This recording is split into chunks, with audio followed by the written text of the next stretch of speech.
Então vamos iniciar aqui oficialmente, né? Muito boa noite para todos presentes. Começamos então mais uma edição da 5ª Oficina de Escrita Criativa da UB Goiás. Como vocês sabem, um projeto que foi aprovado na Lei Aldir Blanc, com fundos do Ministério do Turismo, né? Mediante a Secretaria Especial de Cultura.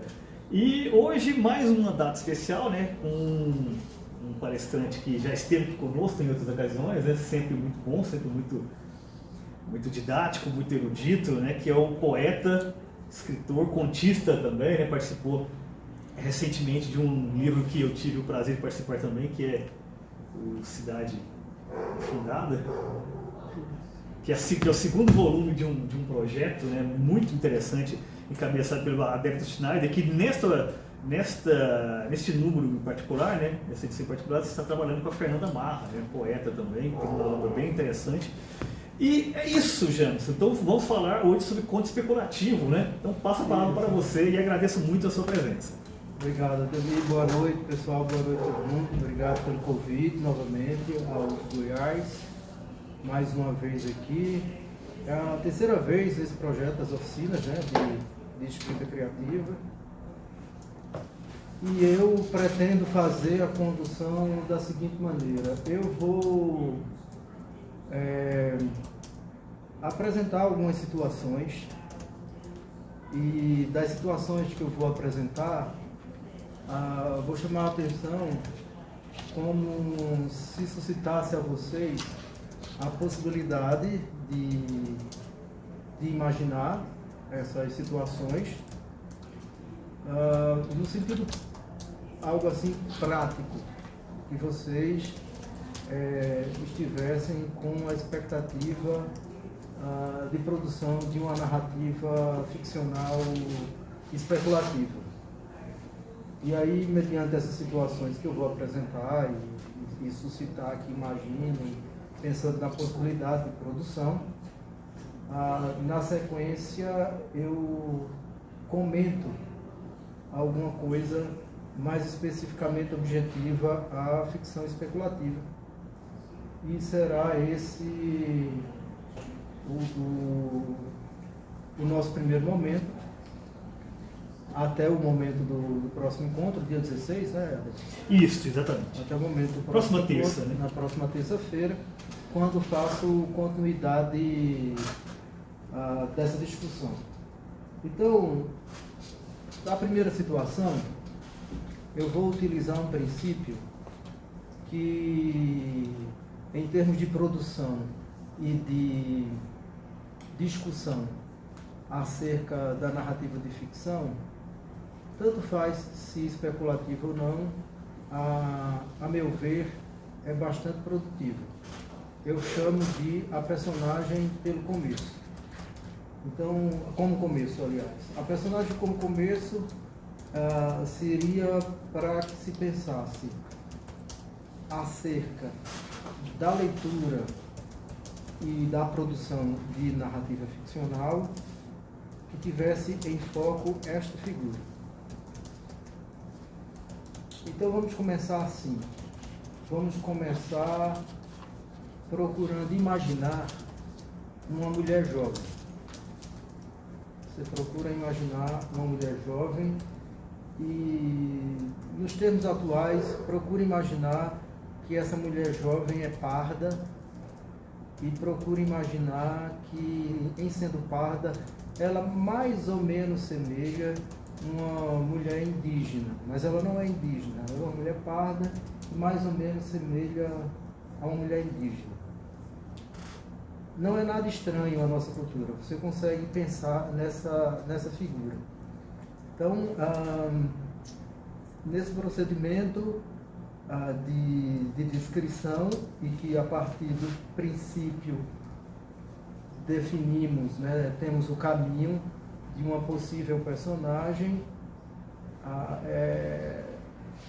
você pode montar essa mulher na cabeça, inclusive você pode vesti-la. Você pode vesti-la de diversos modos. Eu vou vesti-la assim, eu vou considerar um vestido de um tecido um tanto quanto simples, como cambraia de algodão, esse vestido florido, e vou considerá-lo desgastado, mais ou menos na altura do joelho, talvez um pouco abaixo, de mangas curtas, fechado, quase sem decote. Essa é a cintura baixa. Esse seria mais um elemento para eu visualizar essa mulher. E quando eu visualizo essa mulher com esse elemento de vestuário, eu consigo ter uma espécie de ideia da ambiência social dela. Tem mais alguém que querendo ingressar. Então, Tainá Correia. Só ir clicando OK. Isso, depois você clica. Boa noite, Tainá. Então, eu vejo que eu imaginei uma mulher com um determinado perfil, jovem. Suscitei a vocês que procurassem imaginá-la também. Sua imaginação vai produzir isso por diferença da minha. E que essa mulher seja parda, semelhante a uma indígena sem ser, e está vestida de tal modo, esse é o modo que eu a vesti, mas eu ainda sugiro que o vestuário dela tem esse perfil do vestido, numa peça desgastada, e que não é algo em nada refinado. Uma coisa assim, simples. Agora eu vou localizá-la. Eu vou localizá-la no espaço da zona rural, vivendo no que se pode chamar de roça ou sítio, tá? Vivendo num espaço desse, e vou acrescentar que ela é muito bronzeada devido à lida com a roça. Ela mora na zona rural, ela está numa roça ou em um sítio, né? Esse é o ambiente que ela mora, e ela também trabalha na zona rural.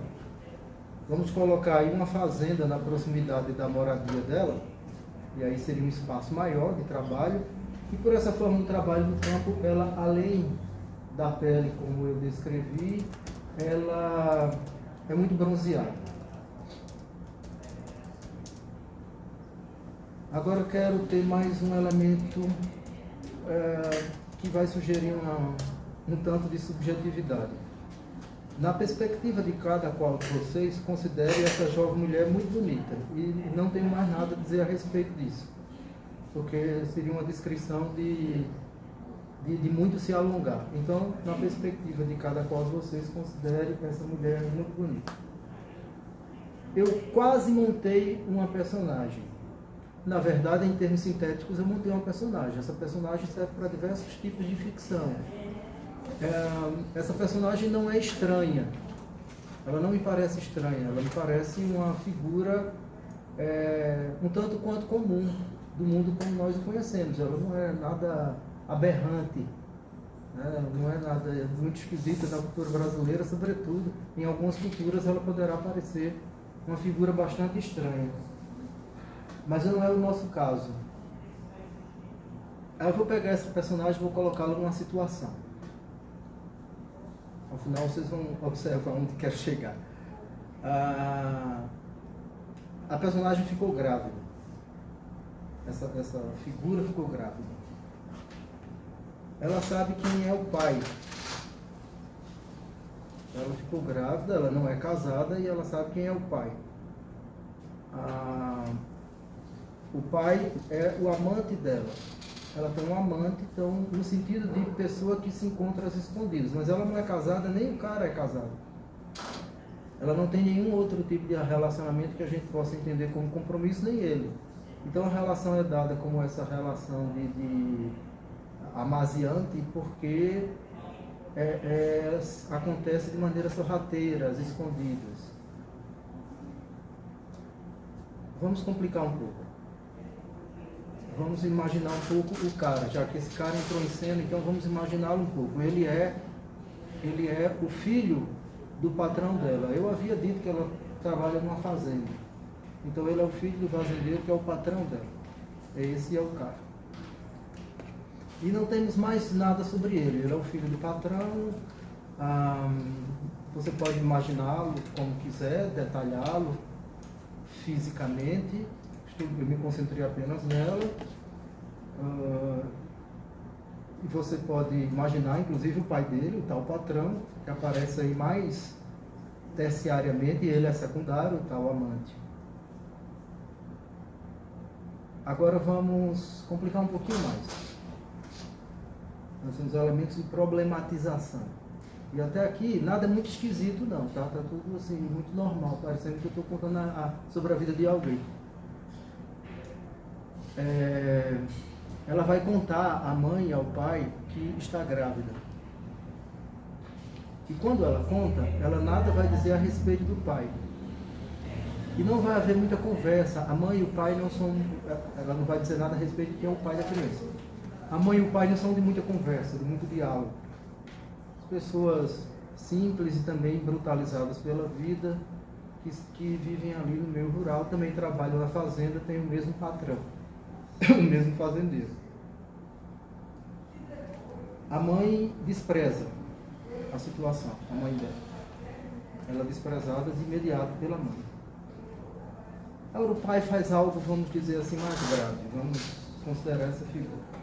O pai diz assim para ela, que vai esperar a criança nascer. E quando nascer, entregará para os porcos comerem.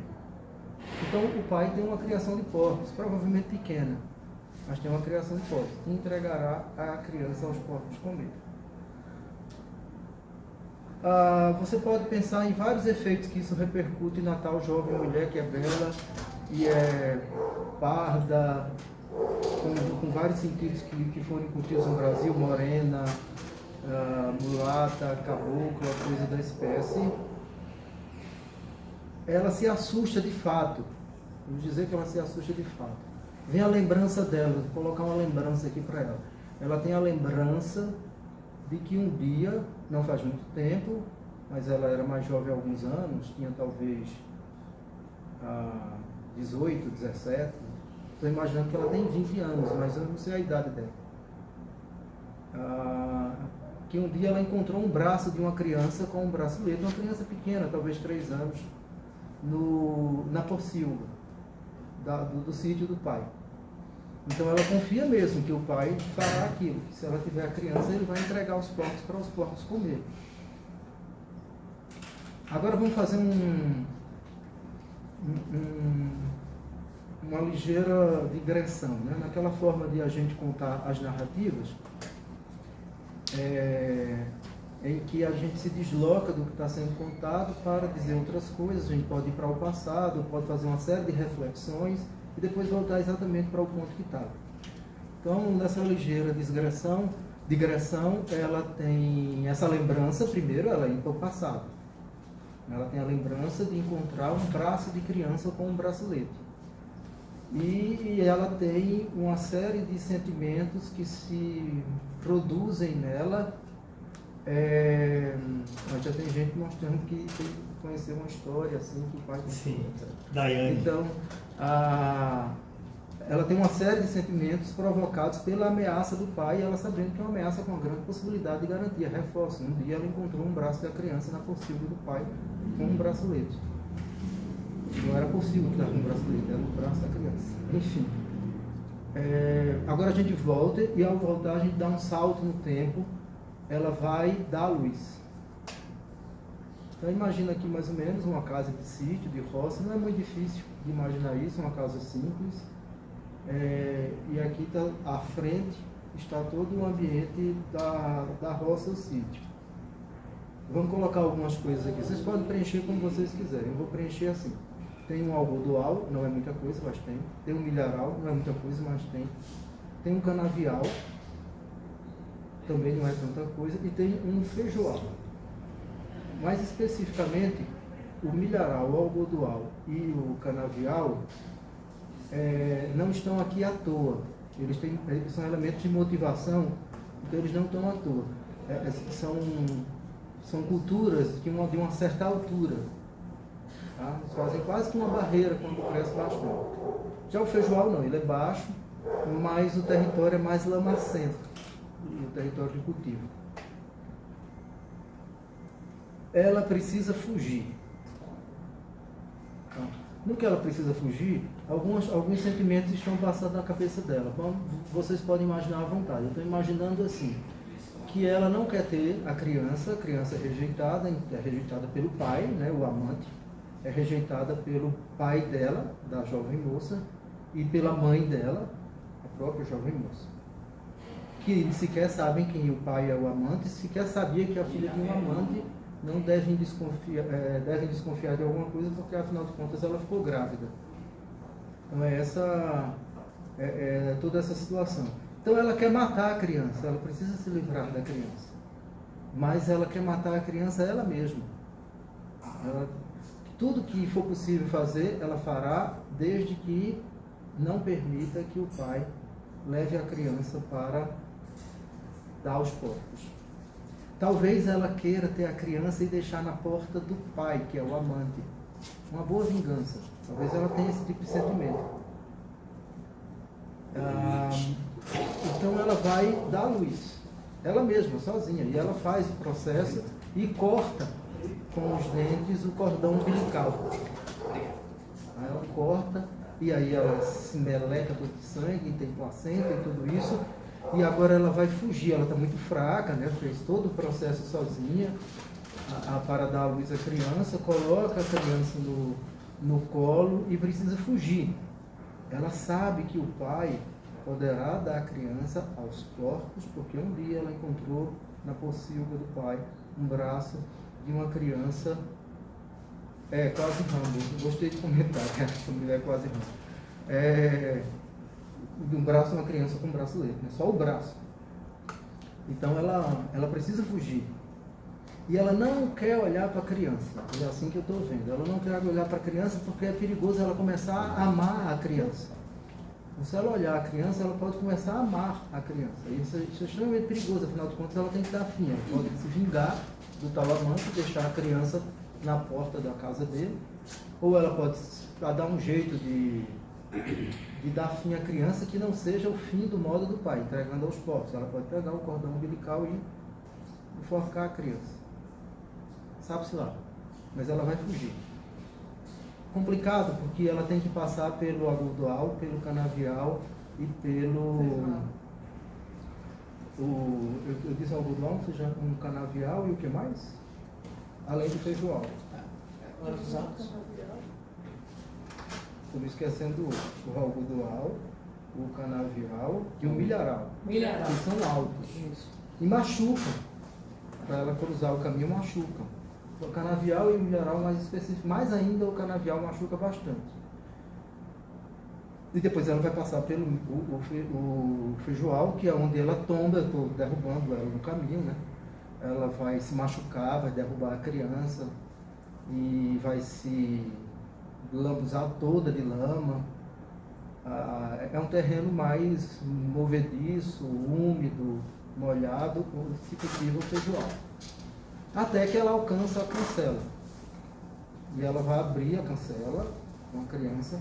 Alguém disse que é a mulher errando, né? Então ela vai abrir a cancela, passar. Bom, mas aí ela já não tem mais força e ela tomba de vez.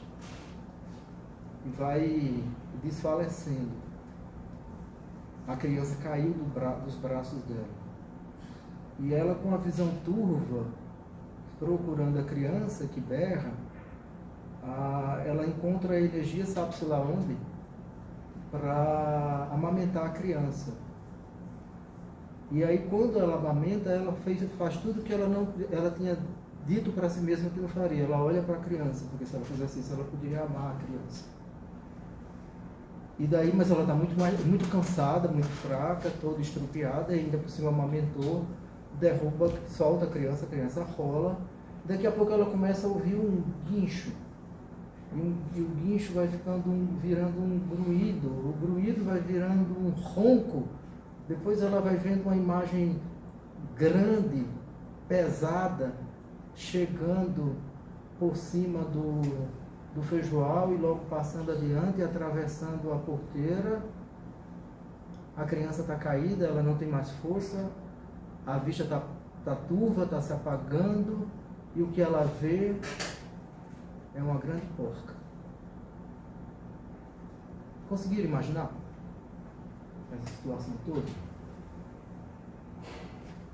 Bom, é aqui que eu paro esse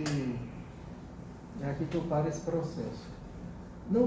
Vocês percebem que eu não trouxe nenhum tipo de elemento esquisito, por assim dizer, aberrante, fantasioso. Mas esta essa que acabei de apresentar é uma história de horror. Essa é uma história. Essa jovem mulher está muito apavorada. Quando ela fica apavorada, mais precisamente é quando o pai diz o que vai fazer. E ela acredita que o pai vai fazer. Lembrem-se, tem um elemento de motivação para isso. Um dia ela encontrou um braço de uma criança com um bracelete, uma criança de uns 3 anos, na porcilga do pai. Então ela está apavorada. E isto é um conto de horror, mas não tem nenhum ser sobrenatural. Não tem nenhum ser sobrenatural. Não tem nenhum elemento insólito. Não tem nenhum elemento, mas é uma história de horror. As histórias de horror são tradicionalmente, desde o século XIX, quando mais ou menos por meados da década de 80, a década de 1880, por exemplo, começa a se falar de ficção especulativa. Uma boa parte dessa produção diz respeito à produção de horror. A produção de horror tem um parentesco com a produção de terror, mas a produção de horror necessariamente não carece de elementos sobrenaturais, de seres sobrenaturais, de elementos insólitos. Não apareceu nenhum alienígena. Tá?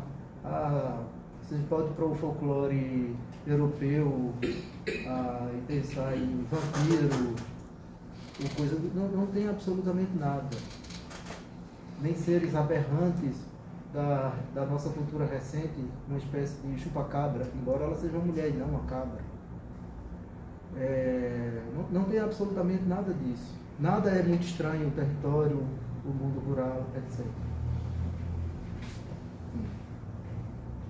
Agora eu vou para 2. Tá? Caso 2. Novamente, aí, personagem como começo. Então vou montar novamente uma personagem, vou fazendo sugestões. Se vocês fossem escrever a narrativa do que eu acabei de apresentar, e eu fosse escrever, e cada qual de nós fôssemos escrever, vai ter vários resultados diferentes, tá? Se os protocolos apresentados forem atendidos, vai continuar sendo uma história de horror. Então eu vou para um novo caso, aproveitar a deixa que eu sugeri, uma jovem mulher, parda, parecendo indígena. Eu vou sugerir mais uma outra. Vou colocá-la numa faixa próxima dos 30 anos. A outra eu coloquei nos 20 anos, mas poderia ter menos. Aquilo que se sucedeu à outra poderia se suceder com uma jovem que não seria uma mulher, mas seria uma jovem de 16, de 17, de 15 anos. Agora essa tem em torno dos 30 anos. Não sei exatamente quanto, não a conheço. Como não conheço a outra. Ela é preta, mora na periferia, na periferia das mais precárias, do tipo que costumamos identificar como favela. Tá? E ela é uma trabalhadora desse serviço que conhecemos como faxina. Ela é uma diarista. Então ela trabalha para a classe média, ali, não exatamente uma classe média alta, mas com a devida condição de manter uma diarista. É segunda-feira e ela está no trabalho. Então, primeiro, eu tenho essa mulher, ela é uma trabalhadora, diarista, faz faxina, ela é preta, ela tem, o local de moradia dela é uma periferia das mais precárias, as que reconhecemos como favela. Descrevam-na como quiser, como ela se veste, a altura dela, os traços dela, aí vocês podem descrevê-la como quiser.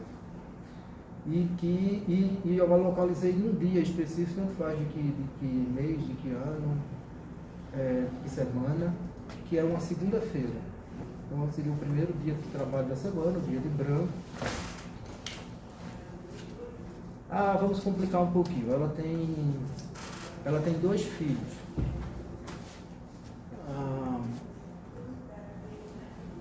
Um é mais velho, o outro mais novo. Não são da mesma idade, não são gêmeos, são dois filhos. Nessa segunda-feira, acontece algo muito especial para ela. Imagina assim, algo bem especial. Ela vai receber os restos de comida de uma festa que teve na casa da patroa, ela tem uma patroa, na casa da patroa no final de semana. Sei lá, domingo, para não estragar muito os restos, tá?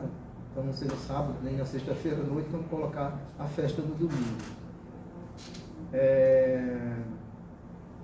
Esse é o caso. Ela vai receber os restos. Entre os restos tem um melão. Aí algumas coisas ela ajuda ela termina cortando, né? Ali, até com o auxílio da patroa, se corta enquanto faz isso. E tudo bem, é hora dela ir embora. Vamos falar um pouquinho dela mais nesse cotidiano. Então ela trabalha indo de ônibus. Então ela sai de ônibus do local de moradia para o trabalho, que é a casa, né, da patroa, o bairro onde fica, e ela volta de ônibus. E como esse movimento é extremamente cotidiano, não é estranho que ela tome o mesmo ônibus várias vezes na semana. Não é estranho que ela encontre, inclusive, o mesmo motorista várias vezes na semana. Isso não vai ser estranho, tem nada esquisito. Se você tiver um percurso típico assim, isso poderá acontecer. Quem sabe você troca algumas palavras com o motorista, conheça, saiba o nome dele, e termine descobrindo esse tipo de coisa. Essa é a situação dela. Então ela está no ponto de ônibus esperando para voltar para casa, ela entra no ônibus, não tem nada de aberrante acontecendo, ela não é uma figura aberrante, existe. E vamos colocar uma seguinte situação. Agora, dando uma pausa para que vocês observem. Quando a outra moça, a jovem mulher, lá no comecinho, está grávida e vai anunciar isso à mãe, ao pai, o pai, esse momento é um momento bem inicial da narrativa, se a narrativa existisse. Enquanto esta outra mulher vai chegar ao trabalho, aliás, ela vai chegar ao trabalho, ou já vai estar no trabalho, mas enfim, depois vai ao ponto de ônibus, depois vai pegar o ônibus e vai sentar-se ao ônibus. Isso também é um momento muito inicial.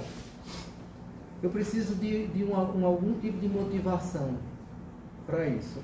A outra tem uma motivação. A motivação é a ameaça do pai.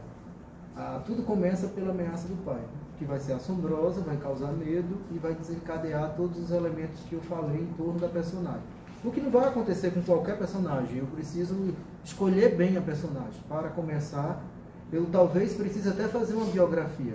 Eu já fiz isso em algumas oficinas, né? A orientação de montar uma biografia da personagem. Não preciso utilizar todos os elementos enquanto eu monto a biografia da personagem no ato de escrita da história. E por quê? Porque eu fiz a biografia da personagem. Talvez eu gastei 30, 40 páginas escrevendo a biografia de uma personagem e meu conto, ao final de tudo, tem 9 páginas. É porque eu fui me tornando muito íntimo da personagem. Está parecendo que a personagem é uma pessoa mesmo. Entende? Então, quando eu colocá-la em cena, não vou ter quase nada dessa descrição toda biográfica, mas eu conheço ela muito bem, eu sei muito bem mobilizá-la e torná-la visível, torná-la sensível a quem está lendo, e se ela vai passar por um horror, como a outra acabou de passar, isso eu preciso ter muito conhecimento dela. Então eu faria a mesma coisa com essa. E voltando, o começo da outra foi mais abreviado. O começo dessa aqui é um tanto quanto mais lento. Você está vendo o cotidiano da trabalhadora. Saiu de casa, na periferia, pegou o ônibus, foi ao trabalho, trabalhou, recebeu da patroa os restos de uma festa. Entre as coisas de resto de comida tinha um melão. Depois ela volta ao ponto de ônibus, vai embora, pega o ônibus. Enquanto essa daqui apareceu grávida e foi anunciar a gravidez. O início dessa é bem rápido, ligeiro, e o início dessa é bem lento, extremamente lento. Quando essa mulher está no ônibus, um cara senta do lado dela. Aí, esse elemento é um elemento motivador. o que é que ele vai fazer. Se eu tivesse fazendo o roteiro de um episódio de uma série, eu ia parar esse episódio nesse momento, na hora que ele senta do lado dela. O que é para deixar vocês ou com vontade de ver o próximo episódio, se a série estiver disponível completa, ou se tiver que esperar uma semana para ver, deixar nessa expectativa. Então, ela vai conversar com ele e ela reconhece o cara. Então, eles trocam palavras, conversam, falam de saudades, falam que não tem ninguém na vida, ninguém tem mais companheiro, companheira, e por aí vai. E aí ele pergunta como é que está o menino. O menino é o mais velho, de 11 anos. Eu não tinha dito que ele tem 11 anos, estou dizendo agora. Podia ser outro a idade. Enfim, ele é o mais velho. Ao que parece, não dá para ter certeza, mas se vocês quiserem resolver isso imaginando, podem resolver, pode dar idade, é outro menino, sei lá, 9 anos, 8, o outro é mais novo. Mas o que parece, cada menino é filho de um pai. E aí ela encontrou este, especificamente.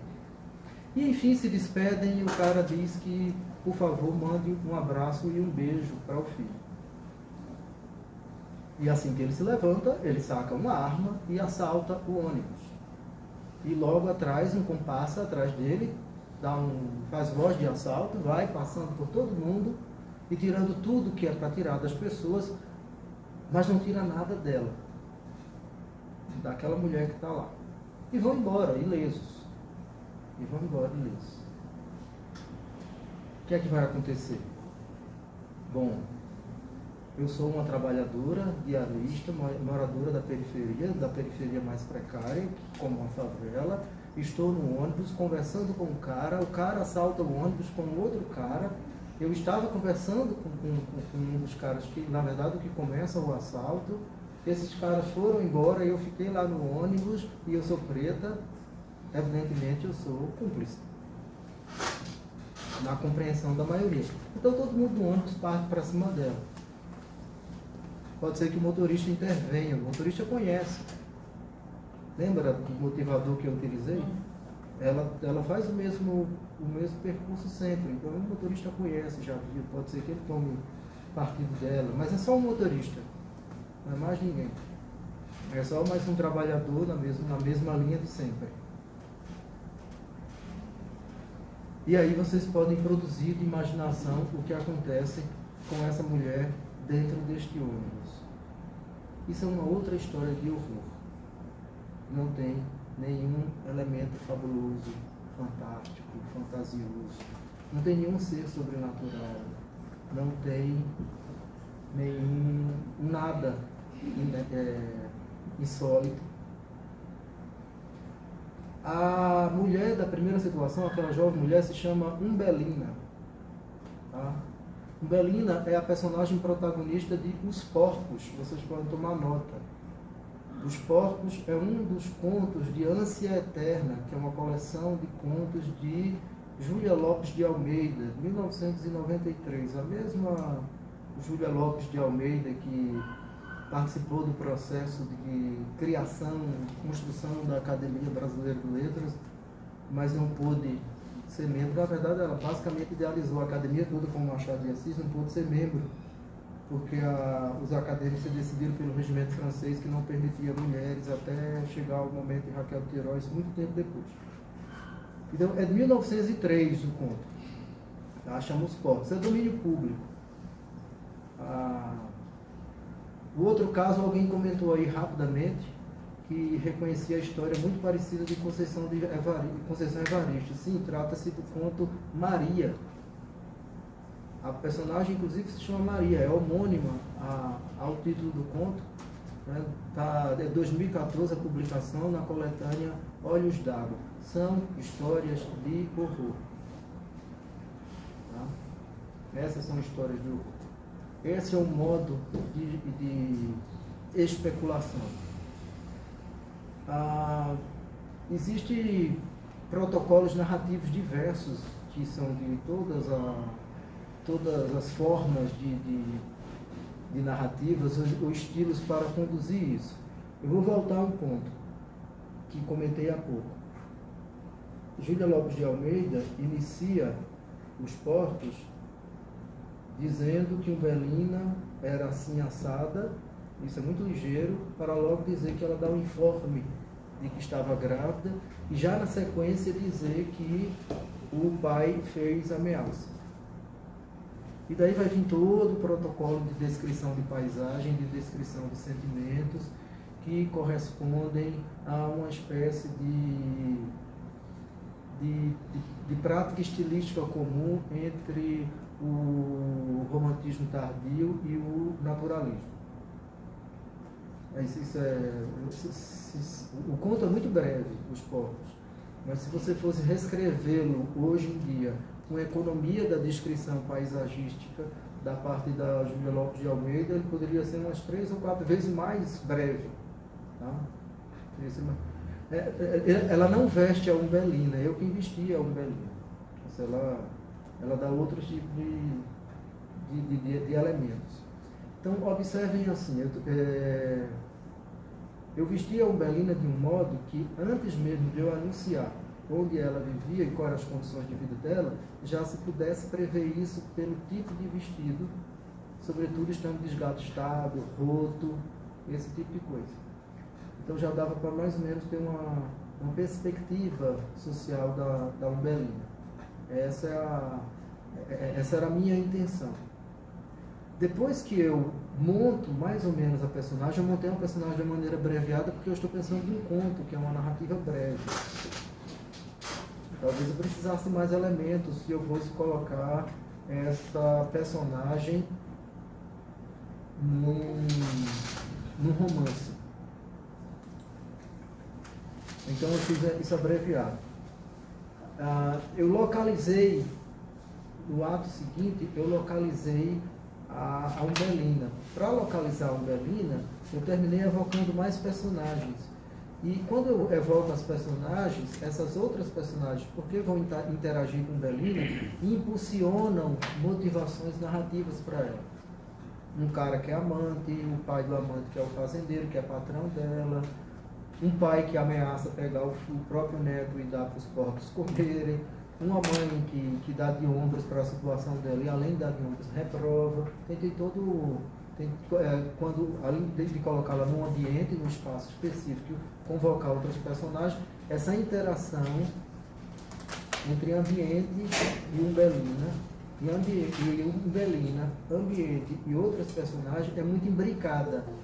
Ela não é aleatória. É muito imbricada e muito orgânica. Confere muito realismo à situação. Mas o horror é nosso vizinho.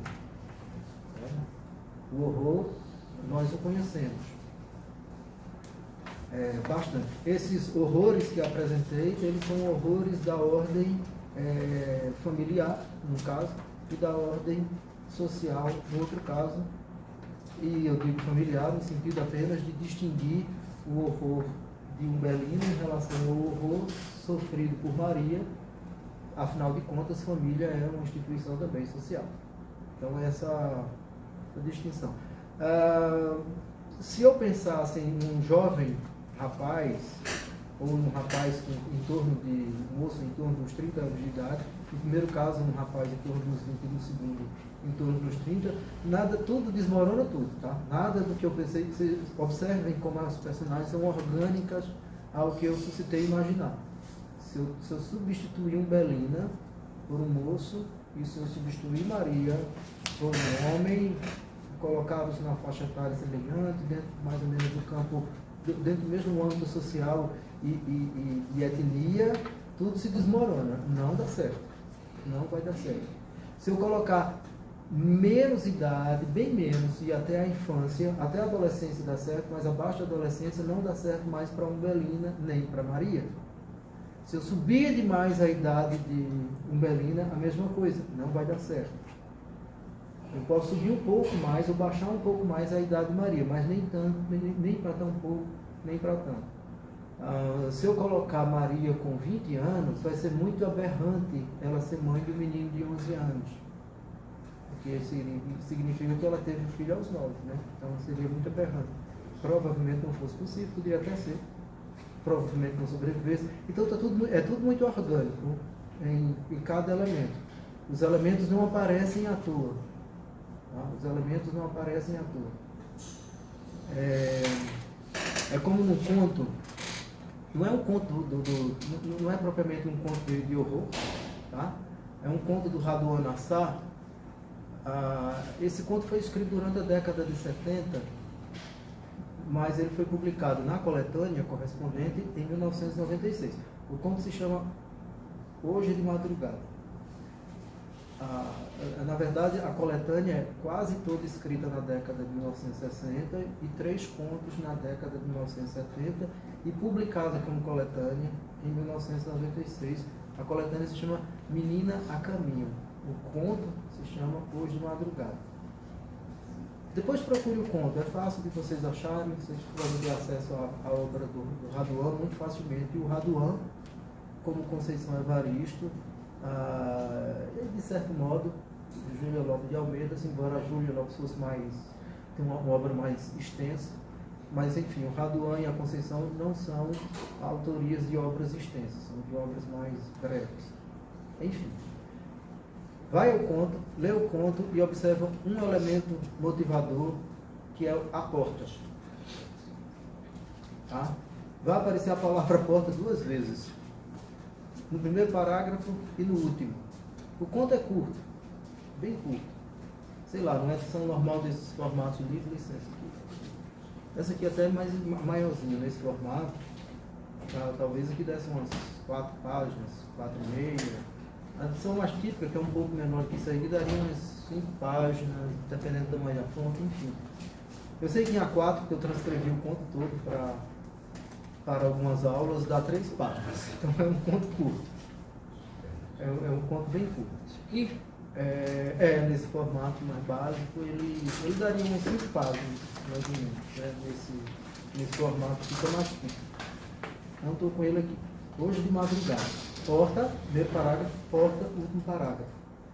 Uma personagem que é uma mulher, ela vai passar por essa porta, tá? E depois ela vai passar de novo. Na primeira passagem dela, ela entra no lugar que o narrador, que é o marido dela, chama de quarto de trabalho, como se fosse um escritório. E no segundo momento, que é o final, eu disse que é o último parágrafo, ela vai passar de volta, saindo do tal quarto de trabalho. Esse elemento aqui não é simbólico, isso não é um portal, tá? Não entrou aqui uma pessoa, ela se transformou em algum outro tipo de ser e depois saiu aqui. Não teve uma transformação de grande monta psicológica, social, filosófica, não virou um alienígena, entendeu? Não nasceu asas, não se transformou numa gárgula, qualquer coisa assim, um vampiro, um lobisomem, por aí. E não é um portal, parece uma porta. É porque esse elemento ele pode ser bem realista, mas como ele é motivador, ele é extremamente necessário, não pode ser colocado à toa. Ele está marcando uma conexão entre 2 espaços, para dentro e para fora, em roteiro cinematográfico, a gente tem que caracterizar bem essa entrada e essa saída, né, para poder fazer as tomadas. Isso é uma narrativa ficcional, pode ser bem organizado como fez o Raduan, no começo e no fim. O elemento poderia ser simbólico, o elemento motivacional poderia ser simbólico, tá? Como, por exemplo, a ameaça do pai de Umbelino. É um elemento simbólico porque está caracterizado dentro de toda uma conjuntura cultural de pais ameaçadores, sobretudo de filhas que aparecem grávidas sem ter um casamento e nada do tipo. Notadamente, eu estou no início do século XX, tá? 1903, quando eu estava discutindo. Não é recentemente, era 1903 que eu estava. Em que 1903 o século XX não nasceu do nada. Ele é muito século XIX ainda em vários aspectos, principalmente na zona rural. Então ele é muito século XIX. Então eu tenho outros tipos de conduta ali, que é bom ter isso em mente. Está tudo certo? Estão conseguindo acompanhar? Então o meu propósito é apresentar para vocês de início o seguinte, que um dos vieses bastante produtivos da narrativa ficcional especulativa é a especulação do horror na realidade, digamos assim, crua, na realidade ela mesma, na realidade conforme nós a conhecemos, conforme convivemos com a realidade. Esse é um dos motivos, um dos tipos de especulação. Eu considero que essa é uma das especulações mais complexas de se elaborar. Porque pensem assim, faz de conta que eu sou Kafka. E aí faz de conta que eu sou Kafka bem jovem, e certo dia eu imaginei um cara, um trabalhador. Eu imaginei um mascate. Eu imaginei um mascate que está se sentindo cada vez mais sufocado, oprimido pela a vida de trabalho que tem. Eu imaginei um mascate que tem pai, mãe, mora com o pai e a mãe, irmã, e o pai e a mãe cada vez mais delegam a ele o sustento da casa. Então ele vai se sentindo extremamente cansado, consumido pelo trabalho, pela responsabilidade de ainda ser um jovem e ter de responsabilizar-se por toda a casa. O pai já não trabalha, a mãe não trabalha e a irmã é muito nova. Então, esse cara eu sou Kafka, faz de conta, né? E esse cara é Gregor Samsa, que vai virar um troço. Sei lá o que é aquilo. Tudo indica que é um inseto. É especulativo de imediato. Não conhecemos na biologia nenhuma metamorfose possível de alguém, um ser humano, se transformar num inseto. Tá? Há algumas aberrações que acontecem com a forma do inseto de Gregor Samsa. Quem conhece a narrativa da metamorfose deve se lembrar que chega um ponto que Gregor Samsa ocupa a cama todinha, transformado em inseto, todo se debatendo lá. Como tem um momento que ele começa a tomar nojo de alimento humano, que é quando a irmã traz o leite, e ele está na parede. Ele é menor do que a cama, mas ainda é grande. E parece que diminuiu o tamanho. E quando ele é desprezado, ao final ele é um inseto pequeno. É uma coisa super esquisita, a mudança de tamanho dele. Professor, a Thalissa Teixeira ela tem uma pergunta aqui, que é a seguinte: as histórias de Nelson Rodrigues se enquadram como especulativas? Segue. Qual o limite entre especulação e absurdo? O absurdo é uma das variações da especulação. Muita coisa entra na literatura especulativa. Respondo isso já só para confirmar do caso do Nelson, sim. É um dos modos de leitura, seria um operador de leitura. E ele estaria no âmbito do especulativo justamente da abordagem que fiz de Júlia Lopes de Almeida e de Conceição Evaristo. O que não significa que a produção toda de Júlia Lopes de Almeida seja especulativa, nem a da Conceição Evaristo. Então observe só, veja só. Não podemos chegar no tudo é tudo porque isso termina dando no nada é nada. Né? Então a perspectiva é assim. Na tradição literária, que inclusive é assimilada pelo cinema, a narrativa de horror, assim como a narrativa de terror, são narrativas especulativas. Especula-se a sentimento humano, relações humanas, a imaginação humana, as interações humanas possíveis a partir do assombro, mas especificamente do medo. Isso é uma forma de especulação. Pode-se especular de uma maneira muitíssimo realista, como eu chamei a atenção, que julgo que é muito produtiva, no entanto, bastante complexa. Caso do Nelson Rodrigues, caso da Júlia Lopes de Almeida, da Conceição Evaristo, existiriam outros. É porque eu não tenho nada de sobrenatural e nada de insólito. Posso especular com o insólito, com o sobrenatural, muito evidenciado. Por isso que eu estou sempre chamando a atenção para o caso da metamorfose de Kafka sobre a transformação de Gregor Samsa. É muito imediato.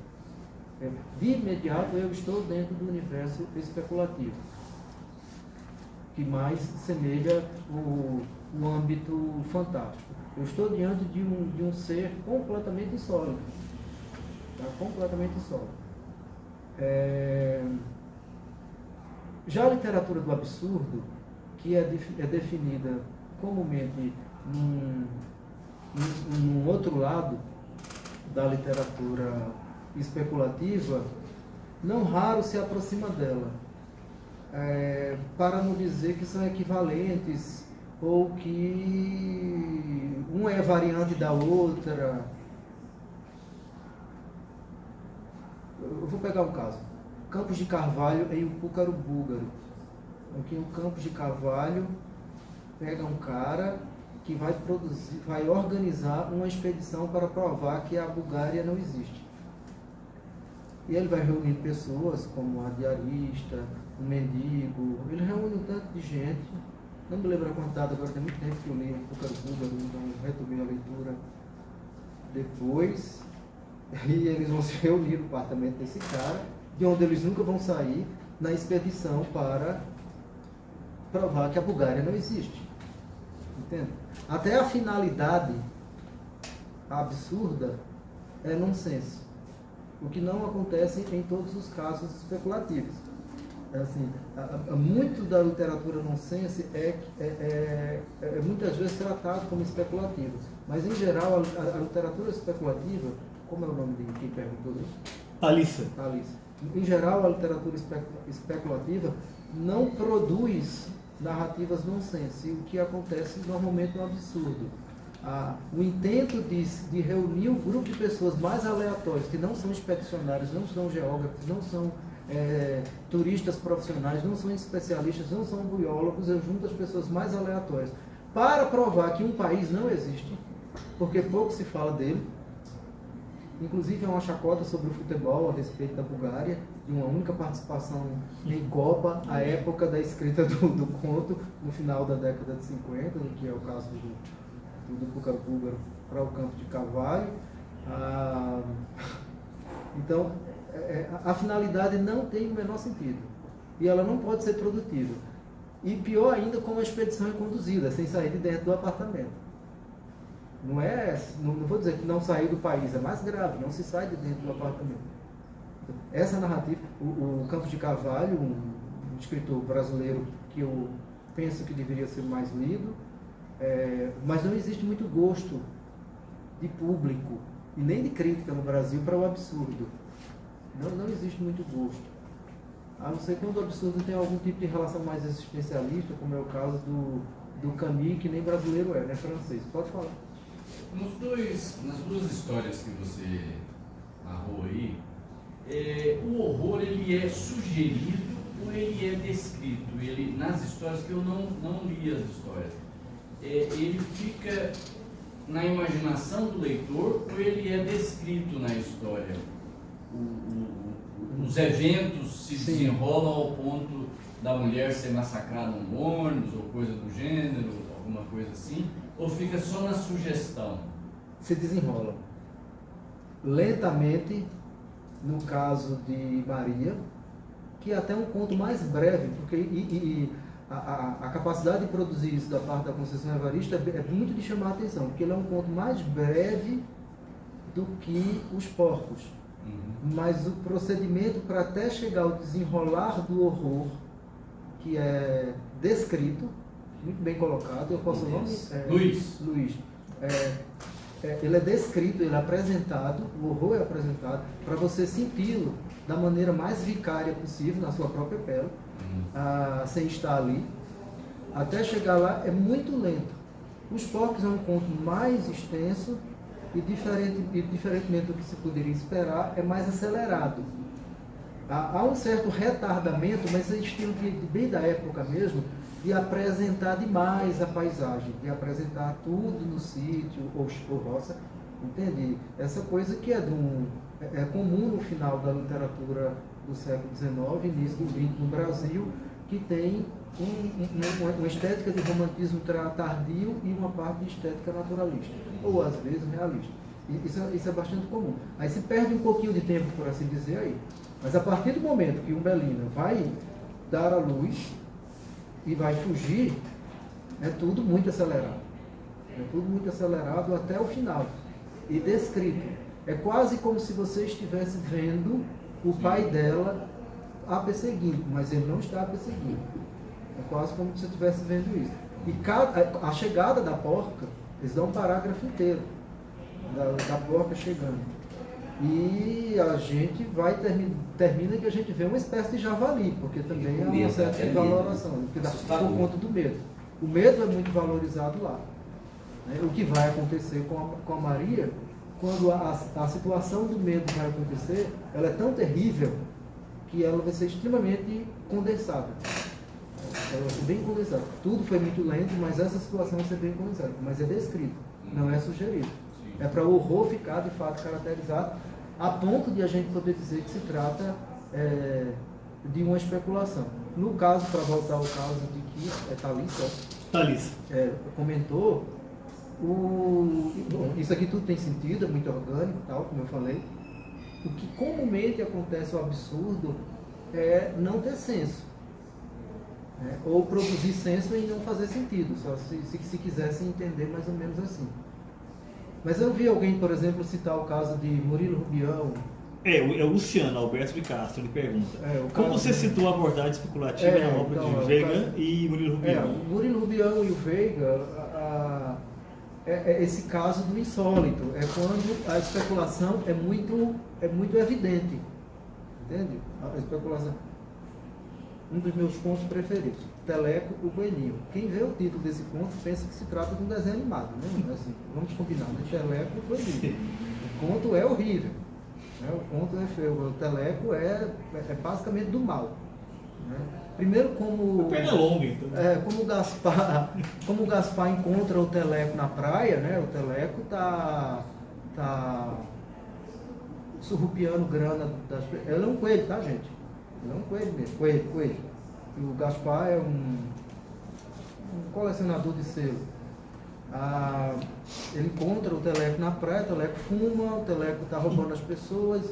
Ele é bem um tipo moleque